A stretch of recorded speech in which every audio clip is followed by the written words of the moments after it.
Bugün günün bir hissəsini xəstə yatıb, bir hissəsini ev işləri ilə məşğul olduqdan sonra günümü kofe ilə sonlandırmaq istədim. Və kofe də quru-quru olmaz deyib yanına şabalıd qızartdım. Bu arada şabalıdı bu şəkildə qızardanda çox ləzzətli olur.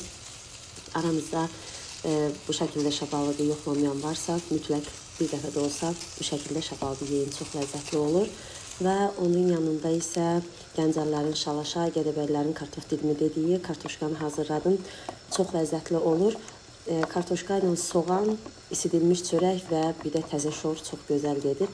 Amma axşam saat 10 olmağına nəzərə alaraq bu fikrimlə vaz keçdim. Bu şəkildə də çox ləzzətli idi. Əgər istifadə etməyənləriniz varsa, mütləq tövsiyə edirəm.